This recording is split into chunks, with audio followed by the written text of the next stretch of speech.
नमस्कार and welcome back to my YouTube channel rising star 2.0। दोस्तों, अगर आप BRAV यूनिवर्सिटी मुजफ्फरपुर से BA BSc और BCom सत्र 2021 से 24 TTC पार्ट 2 के परीक्षा देने वाले छात्र हैं तो ये वीडियो आपके लिए काफ़ी इंपॉर्टेंट है।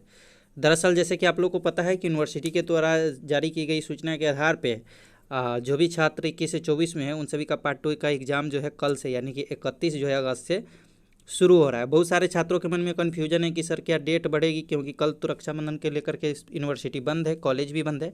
लेकिन मैंने इससे पहले जो है बैक टू बैक 2 वीडियो कल शाम को दिया था, उसमें आपको बताया था कि आपका एग्ज़ाम जो है ऑन शेड्यूल होगा, जो रूटीन जारी किया गया उसी डेट पे, यानी कि कल रक्षाबंधन के दिन भी आपका एग्ज़ाम होगा। फिलहाल इस वीडियो में हम बात करेंगे कुछ इम्पोर्टेंट जो है पॉइंट के बारे में जो आपको एग्ज़ाम में काफ़ी काम आने वाली है। तो आप इस सारे बात को अच्छे से समझिएगा, वीडियो को कम्प्लीटली जरूर देखिएगा। एग्ज़ाम से पहले एक और वीडियो आज शाम में अपलोड होगी 21 से 24 सेशन वाले छात्रों के लिए, जो कि एग्ज़ाम से रिलेटेड ही होगी।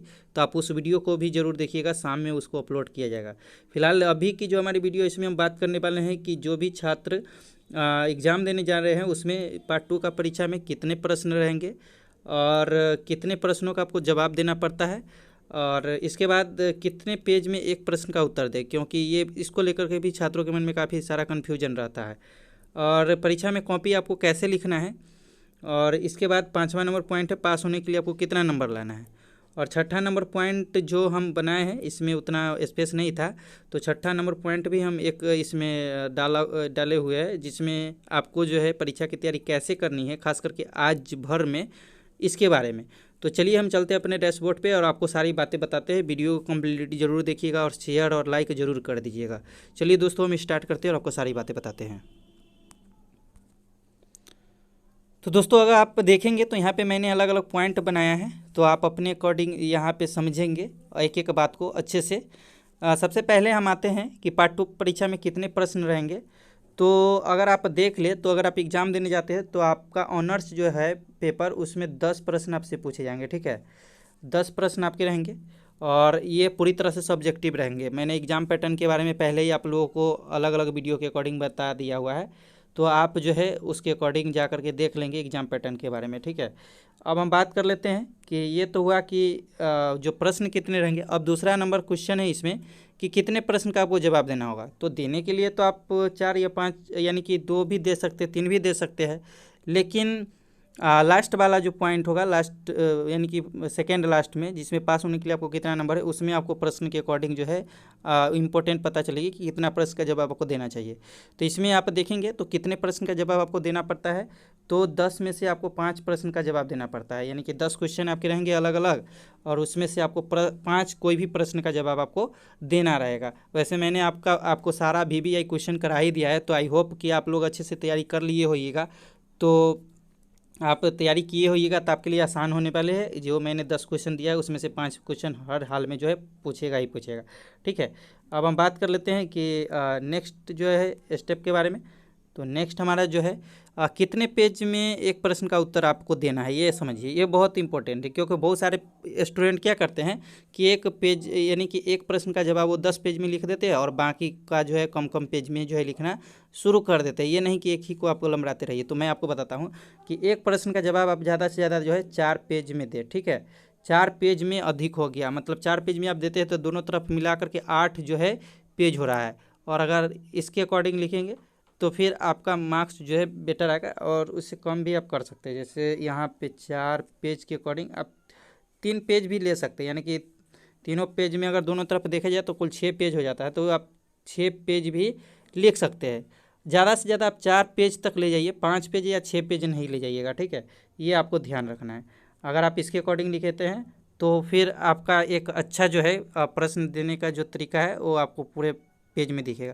इसके बाद परीक्षा में कॉपी आपको कैसे लिखना है। तो देखिए, बहुत सारे स्टूडेंट को जो होता है उनको ये नहीं पता होता कि परीक्षा में कॉपी कैसे लिखना है। तो सबसे पहले तो आपको प्रश्न को अच्छे से पढ़ लेना है, जो आपको प्रश्न मिलेगा, और उसमें से आपको जो प्रश्न आ रहा होगा उसका आप नंबरिंग दे करके, जैसे मान के चलिए कि आपको 3 नंबर प्रश्न आ रहा है तो आप उसको 3 दे करके और उत्तर लिख करके, और फिर आप क्या कीजिए कि उसका पॉइंट बना के लिखिए। कि जैसे मान के चलिए कि कोई भी अगर चैप्टर होता है या कोई भी क्वेश्चन हम बना रहे होते हैं तो उसका अलग अलग जो है पॉइंट बनाइए। जैसे मान के चलिए कि अगर द्वितीय विश्व युद्ध के बारे में पूछे तो द्वितीय विश्व युद्ध में क्या कारण थे, क्या परिणाम थे और किस वजह से हुआ था, कौन कौन भाग लिया था। तो अलग अलग कारण हो सकते हैं, कारण में भी कई कारण हो जाते हैं और अलग अलग इसके पॉइंट भी होते हैं। तो पहले तो आप आंसर लिख करके जो है कुछ उसके अकॉर्डिंग जो है आप बातें लिखेंगे जो हेडिंग है उसके अकॉर्डिंग, और इसके बाद आप पॉइंट अलग अलग दे करके फिर आप उसको लिखिए। ये नहीं कि आप लगातार जो है लिखते ही जाइए बिना किसी पॉइंट के, तो फिर इससे भी आपका मार्क्स जो उतना बेहतर नहीं मिलने वाला। ठीक है, तो इस बात का आप ध्यान रखेंगे। नेक्स्ट हम बात कर लेते हैं कि पास होने के लिए आपको कितना नंबर लाना है। तो अगर आप ऑनर्स का एग्ज़ाम देने जा रहे हैं, यानी कि आपको भी पता है कि आपका पार्ट 2 में जो है 200 का ऑनर्स पेपर होगा, यानी कि पेपर 3 और पेपर 4। तो इसमें जो है आपको पास होने के लिए कम से कम 45 मार्क्स चाहिए, यानी कि 45 नंबर आपको चाहिए।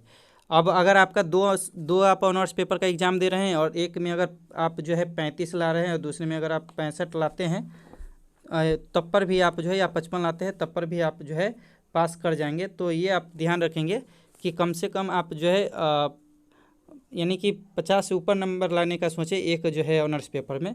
वैसे आप एक में कम और एक में ज़्यादा भी लाते हैं तब पर भी अगर आपका 45% है ऑनर्स पेपर में, यानी कि दोनों ऑनर्स पेपर मिला करके अगर 90 नंबर है तो फिर आपका जो है जो रिजल्ट आएगा उसमें आप पास होंगे। ठीक है, वही हम सब्सिडी की बात कर ले तो सब्सिडी में आपको जो है 33 नंबर लाना होता है, यानी कि 33 नंबर आपको कम से कम लाना होता है पास होने के लिए। और इसमें अलग अलग जो है सब्सिडी रहते हैं तो सब में अलग अलग आपको मार्क्स चाहिए।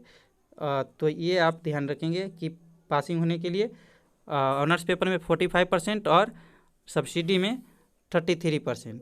अब परीक्षा की तैयारी कैसे करना है लास्ट पॉइंट पे हम बात कर लेते हैं। तो आप क्या कीजिए कि आप जितना नोट बनाए हैं या जितना मैंने आपको VVI क्वेश्चन कराया है उसका रिवाइज कर लीजिए। अगर आप रिवाइज नहीं किए हैं तो कम से कम आप जो ऑनर्स पेपर का कल एग्ज़ाम होने वाला है उसके अकॉर्डिंग कम से कम 2 से 3 चैप्टर का आप जो है तैयारी कर लीजिए, यानी कि कम से कम 2 से 3 चैप्टर का आप जो है पढ़ लीजिए। पूरी तरह से तैयारी करने का मतलब ये नहीं कि आप उसको डिटेल से पढ़िए, मतलब आप सिर्फ पॉइंट के अकॉर्डिंग बना करके उसको जो है आप पढ़िए और उसको 1-2 बार आप लिखने का प्रैक्टिस कीजिए। फिर शाम वाली जो वीडियो आएगी उसमें हम कुछ इंपॉर्टेंट आपको टिप्स बताएंगे जो कि कल आपके एग्ज़ाम में जो है काम आएगी। तो दोस्तों उम्मीद करते हैं ये जानकारी आपको पसंद आई होगी। पसंद आई हो तो लाइक करें, शेयर करें और हमारे साथ जुड़े रहे अगले अपडेट के लिए। मिलते हैं अगले वीडियो में, जब तक के लिए जय हिंद जय भारत।